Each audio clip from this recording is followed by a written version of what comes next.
Olá! Hoje nós vamos falar sobre redação. Qual é a principal dificuldade que as pessoas têm para construir um texto, seja ele narrativo, descritivo ou, como na maioria dos concursos, a chamada dissertação, que acaba sendo o bicho devorador que assola a mente, o pensamento, tira o sono de muitas pessoas. Você vai perceber que redação é muito mais fácil do que o que parece. Qual é a principal dica que eu dou em relação à redação? Eu ouço muitas pessoas falarem assim: para escrever um bom texto é preciso ler muito. Eu sou de uma filosofia um pouco diferente. Você pode ler uma biblioteca. Se você não adquirir o hábito de escrever, de redigir, de argumentar, de saber como desenvolver suas ideias, não vai ter dificuldade na hora de fazer a sua redação. Agora eu posso ler, é aquela cultura, digamos assim, é como se fosse uma cultura individual, egoísta. Você assimila todas as informações e não distribui, não multiplica. Eu li até um texto uma vez falando isso, que adianta saber tanto se você não passa um pouco do seu conhecimento. Agora, essa leitura é para você descrever e discutir nas questões abertas. No texto dissertativo, ler é importante porque você fica a par do que acontece no mundo ao seu redor. Você adquire o hábito e a maneira, às vezes pega alguma técnica em relação à forma de redigir, à forma de distribuir as informações. Primeiro passo para fazer um bom texto é mãos à obra, papel e caneta, e toda vez que você tiver a oportunidade, escrever. Nós somos uma sociedade de tecnologia. Você vê que o computador é tudo muito prático, ele resolve isso, ele faz a diagramação, ele formata, ele ajusta, você não se preocupa em separar sílabas, você não se preocupa às vezes com a grafia da palavra, porque ele te dá a opção como errada, faz esse julgamento por você. No texto escrito, quem tem que fazer todo esse julgamento é o redator, é aquele dono que produziu o texto. Aí é o momento de você se preocupar com a concordância, que o tempo inteiro, durante as nossas aulas teóricas, para fazer a prova objetiva, eu sinalizei do que tomar cuidado, é o acento que não pode ser esquecido, é a concordância, a regência, a crase muito bem colocada. Vamos falar em pontuação, que é imprescindível num texto escrito. Então, você vai ter que pôr em prática tudo aquilo que você estudou ou está estudando para a prova objetiva, será cobrado de você na sua redação. Vamos agora discutir os três principais tipos de texto, que já é um dos assuntos até da prova objetiva: tipologia textual. Em que consiste saber a tipologia textual? Às vezes não vem no edital, vem no cabeçalho ou no rodapé da sua redação ou naquela folha de instrução. Que tipo de texto você vai fazer? Ele é narrativo, ele é descritivo, ele é dissertativo, tem um pouco dos três. Então, eu tenho que entender qual é a proposta para, a partir daí, eu identificar qual é a maneira mais fácil, mais objetiva, mais clara, mais coerente, mais coesa de redigir o meu texto. Posso ter ideias brilhantes, mas elas têm que ser bem apresentadas. As pessoas têm o hábito de só pensar no que escrever. Ai, meu Deus, eu tenho que pensar o que é que eu vou escrever, as minhas ideias têm que estar boas. Só que, na verdade, você tem que unir dois elementos: o que escrever e como escrever.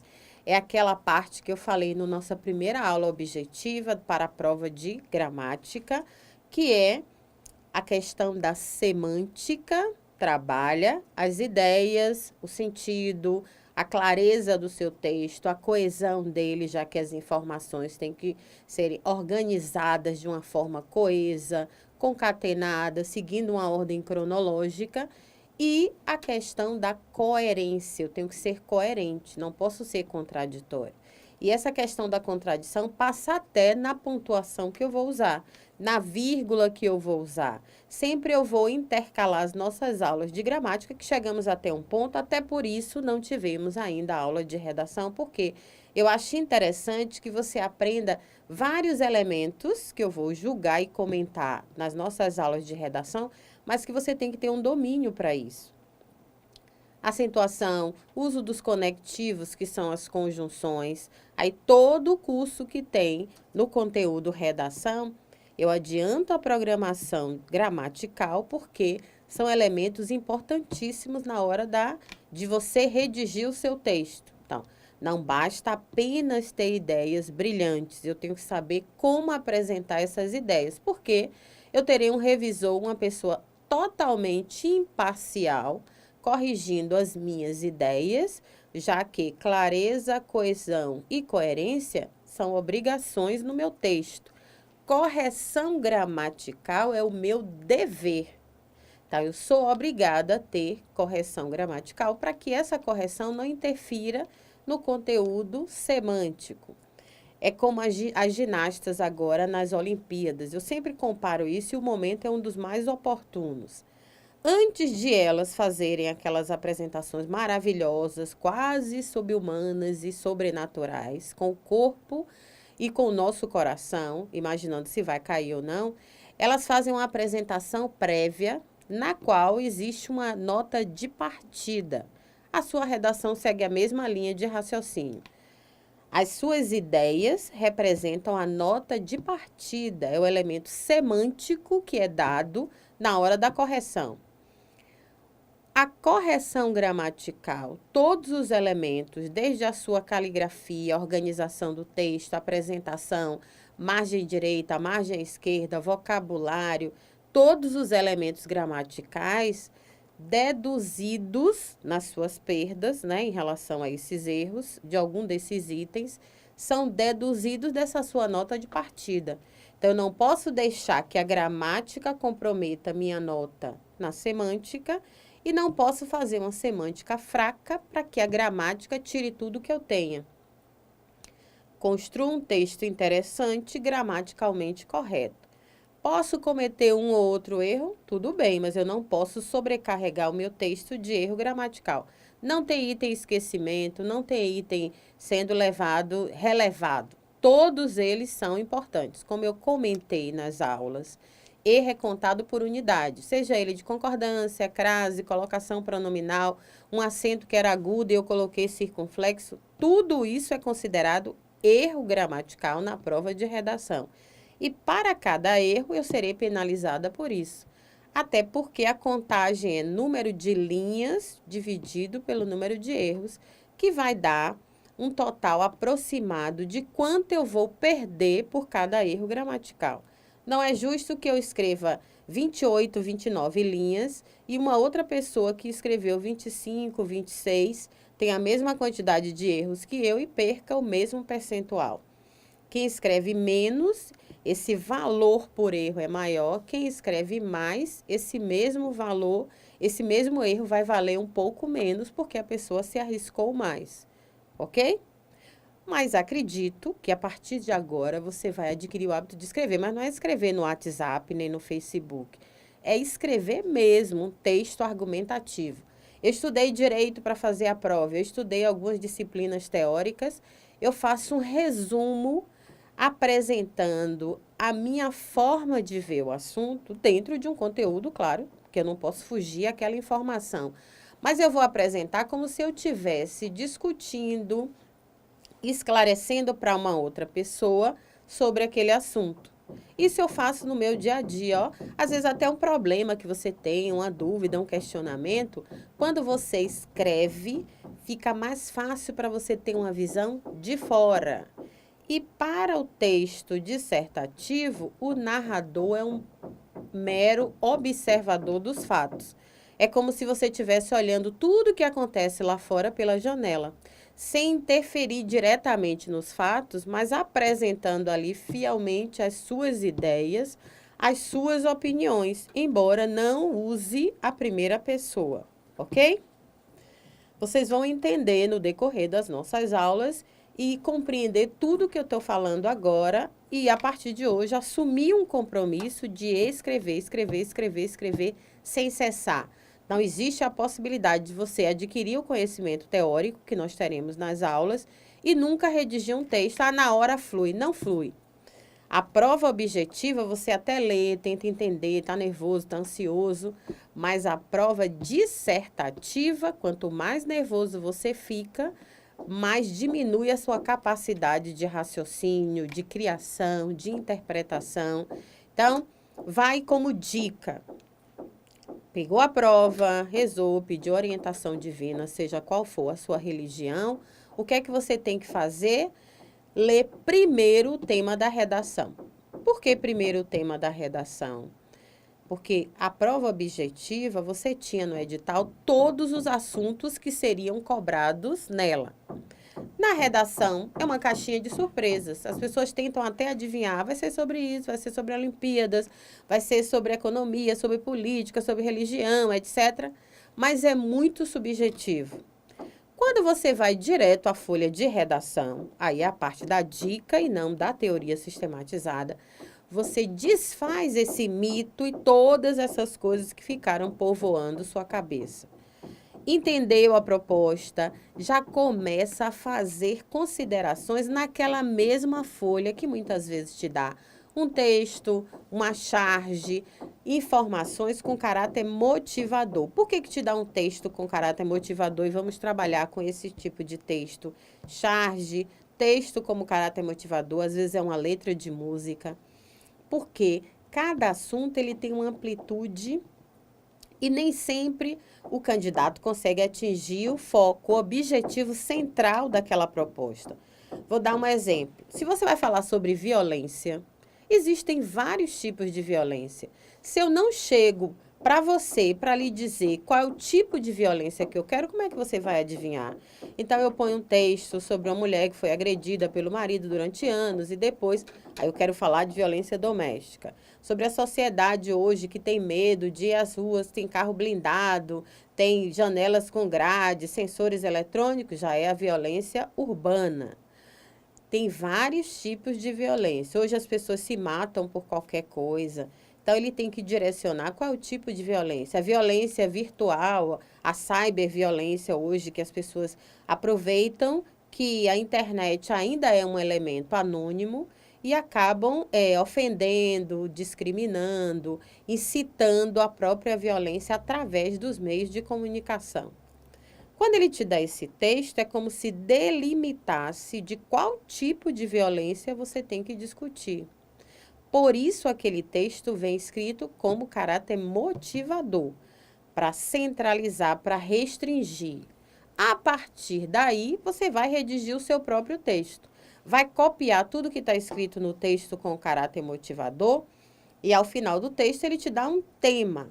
O texto falou sobre isso, isso e isso. Qual o tema, qual é a proposta que ele quer que você puxe, para, a partir daí, você botar o seu título, se assim for exigência, porque o título hoje não é exigência em quase prova alguma. Se houver essa exigência, você usa a sua primeira linha dentro da caixa de texto para colocar o seu título.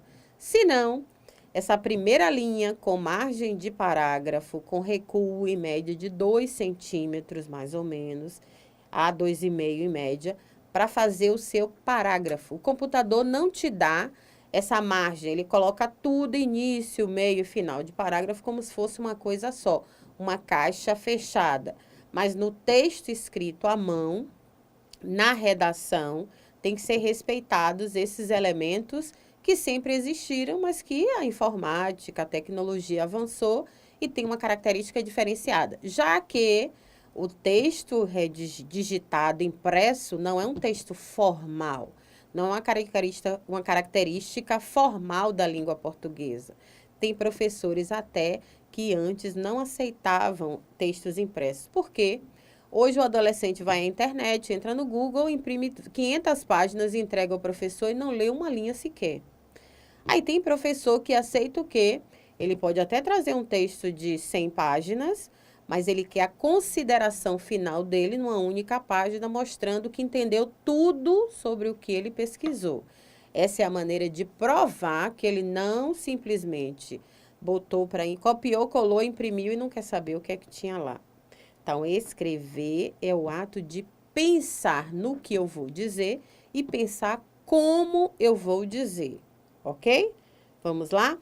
Existem 3 tipos de texto na tipologia textual aqui no nosso quadro. O texto narrativo, descritivo e dissertativo. Quando você trabalha, quando você vai fazer o concurso, as instituições muitas vezes colocam essa informação desde o edital. Coloca para você qual é o tipo de texto que vai ser cobrado. Se vai ser o texto narrativo, se vai ser o texto descritivo, se vai ser o texto dissertativo.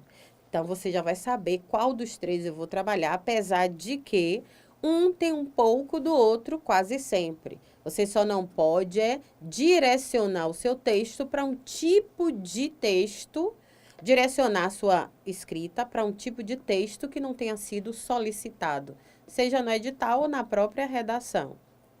Qual é a característica principal do texto narrativo? Por que que as provas exigem quase sempre dissertação argumentativa?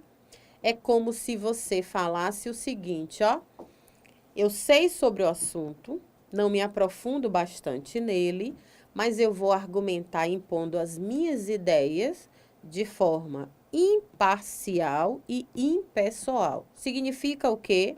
Eu posso até não gostar de futebol, não faz parte do meu dia a dia, eu curto outras coisas. Mas se eu for fazer um concurso, uma prova, e pedir que eu redija um texto dissertativo falando sobre o futebol, Marilene vai colocar o quê? Discutir sobre a modalidade esportiva, um entretenimento. Os brasileiros amam o futebol, tem no futebol seu esporte favorito. Assola o sonho de milhares de crianças que sonham em crescer e virarem esportistas, né, jogadores famosos, ganhar muito dinheiro, ter notoriedade na mídia, etc.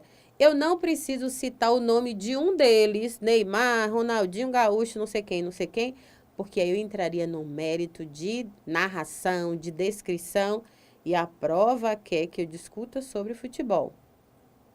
Apesar de muitos tentarem, poucos conseguem alcançar um patamar de sucesso, de dinheiro, de popularidade. A maioria acaba frustrando esse sonho e chegando a uma determinada idade, sem uma formação, sem ter despontado na carreira e tendo que encarar o mercado de trabalho sem um preparo específico. Pronto.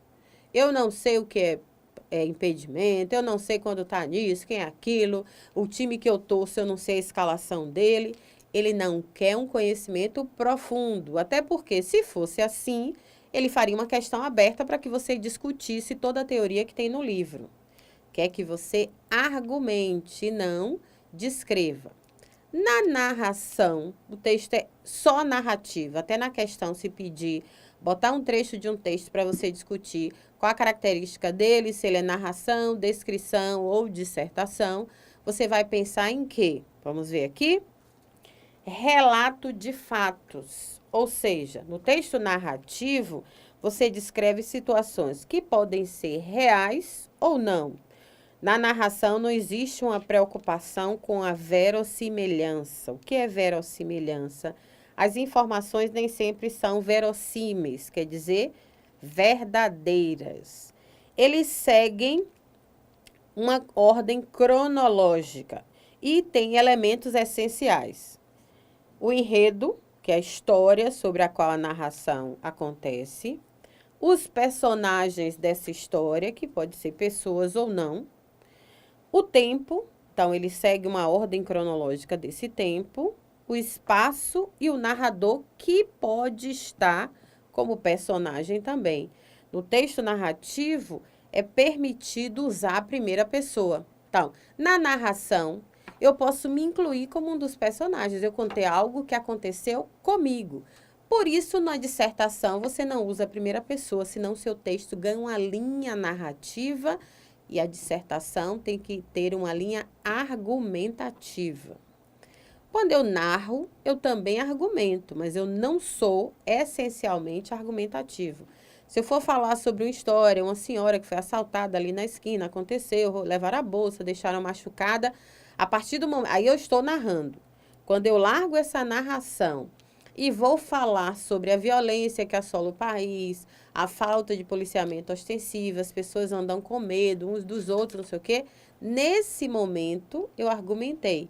Então, o narrativo também tem um pouco de argumentativo, mas a linha que o direciona é muito mais para o relato de fatos do que a argumentação desses fatos.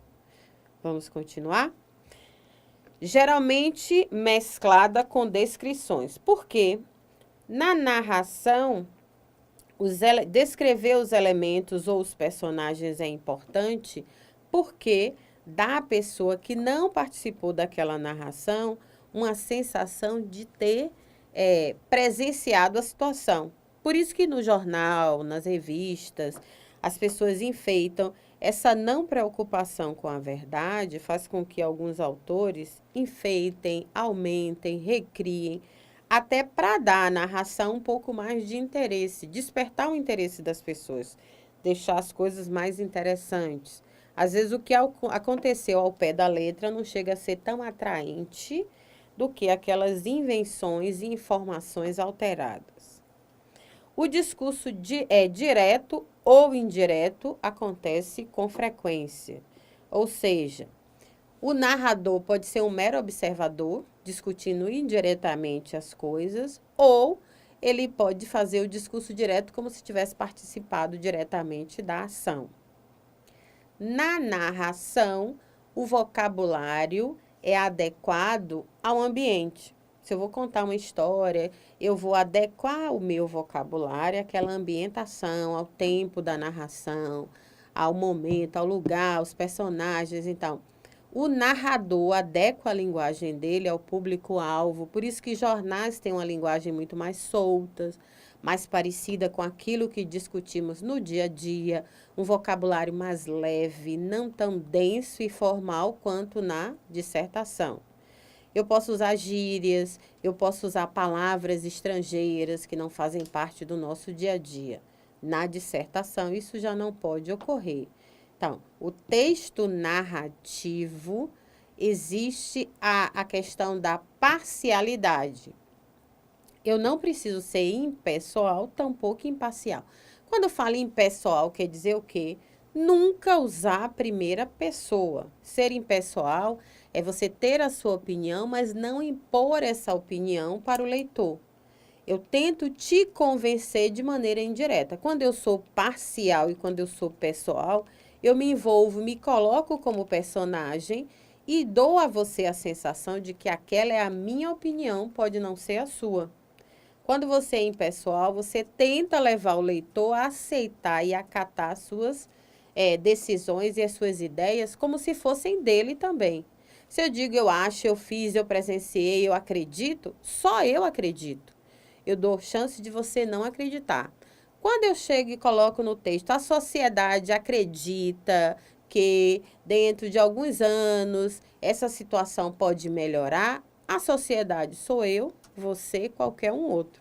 Então, essa linha de convencimento fica mais fácil quando você usa essa terceira pessoa, porque aí você está sendo imparcial e impessoal. Induz o leitor a um caminho que você quer, sem diretamente impor isso a ele, ok? Na narração, isso é possível, na dissertação, nem pensar. E o texto descritivo, essencialmente descritivo, já que na narração eu argumento e eu descrevo também. A partir do momento que eu falo sobre as características físicas e psicológicas dos personagens, eu estou fazendo uma descrição. A ambientação onde a narração aconteceu, eu estou fazendo uma descrição. Tá? O texto narrativo, ele tem um pouquinho dos outros dois. E o texto só descritivo, qual é a característica fundamental dele? Veja, vamos aqui. Retrato de pessoas, ambientes, objetos. Há uma preocupação com os detalhes, já que é uma descrição. Eu descrevo fielmente tudo que acontece ali, preocupado com a verdade dos fatos. Predomínio de atributos, porque através desses atributos eu não vou comprometer a minha descrição e o objetivo final do meu texto vai ser atingido. Bula de remédio. Se você me disser assim, dê-me 2 exemplos de texto essencialmente descritivo. Bulas de remédio. Ele te dá composição do produto, ele te dá utilização, efeitos positivos, efeitos negativos, informações necessárias para que você saiba exatamente para que serve, composição, onde ele é desenvolvido, qual laboratório. Então, aí é só uma descrição. Segundo exemplo, manual de instrução de equipamento eletrônico. Ele te diz a composição do produto, ele é feito sobre qual matéria, se for um elemento químico, substância. Então, você tem o quê? Uma descrição da utilização, para que é que ele serve, por que que ele deve ser usado daquela forma, como ligar, desligar. São textos descritivos. Naquele momento não se argumenta nada, trabalha-se com fatos reais. Até porque se eu mando você apertar um botão diferente, a televisão não liga. Se eu peço para você tomar o remédio de forma diferente, o efeito dele não será o mesmo, talvez seja maléfico e não benéfico. Então, para o texto descritivo, apenas descritivo, existe uma preocupação com embasamento técnico e teórico. A preocupação é técnica e teórica porque as informações não podem fugir a um contexto específico. Continuando. Uso farto de adjetivação para representar que, às vezes, você precisa colocar elementos adjetivados no sentido de mostrar para aquela pessoa qual é a característica, se ele é bom, surte bom efeito, positivo, negativo. Ele parte de uma imagem, como eu falei. Pode ser da imagem do equipamento eletrônico, da televisão, do computador, da geladeira, o remédio em si. Pode ser objetiva ou subjetiva. Pode ser objetiva para um que entende do assunto e subjetiva para aquele que não entende direito. Então, tudo depende do público a ser atingido. E no texto dissertativo, que é o nosso, o principal elemento que você vai usar nas suas redações, concursos, no Enem e outros, o dissertativo é aquele que eu passo a bola para você de um determinado assunto. Cabe a você, primeiro, entender sobre ele, porque se eu for discutir uma coisa que eu nunca vi, não sei nem do que se trata, é óbvio que eu não vou saber discutir sobre isso. Então, eu tenho que ser um indivíduo antenado na sociedade em que vivo, saber um pouco sobre alguma coisa. Eu não posso dizer assim, não sei nada sobre o atual momento político do Brasil. O que é que está acontecendo aí no Rio de Janeiro nesse período? Isso não existe. Se você é um ser participativo, se você compõe essa sociedade como um todo, a sua preocupação tem que ser em se informar. É daí que vem aquela teoria de que para fazer um bom texto dissertativo tem que ler para saber argumentar. Para saber argumentar detalhadamente, não, mas saber o que é que vai ser dito. Ter um pouco de informação. As Olimpíadas estão acontecendo, mais de 200 países. Eu não preciso dizer a numeração na minha redação. Muitos países, centenas de países, participam dos jogos. Há uma interação entre pessoas de diversos segmentos da sociedade, entre pessoas de diversos esportes que lutam em prol de um único objetivo, que é alcançar o primeiro lugar, o reconhecimento de ser o melhor naquela categoria, etc. Então, eu vou falar dentro de um conteúdo que eu conheço. Eu não preciso me aprofundar, até porque tem esportes que eu nem sabia que faziam parte das Olimpíadas. Só quando passa na televisão que você vai ver, aquilo ali tem a esgrima, é tiro ao alvo, é isso, é aquilo. Você nem sabia que fazia parte, mas você tem que saber um pouco de cada coisa. E vale como um conselho, está acontecendo as Olimpíadas, está acontecendo a votação para impeachment, não impeachment, isso ou aquilo. O que está acontecendo em relação ao crescimento? Essa semana passou uma reportagem que agora o mosquito da dengue também se desenvolve na água suja. Quer dizer, você tem que estar sempre preocupado em se atualizar. Eu não posso dizer assim, não estou nem aí, não estou preocupado com nada, estou vivendo minha vida Isso não existe, senão eu não participo da sociedade. No próximo bloco, nós vamos discutir os elementos que compõem uma dissertação e quais as melhores formas de você começar a sua introdução. Vamos tomar aquela aguinha e, a partir de agora, caneta e papel na mão, porque tudo que você vir, até nas Olimpíadas, tentar fazer uma argumentação em cima disso e eu vou te ensinar como. Obrigada.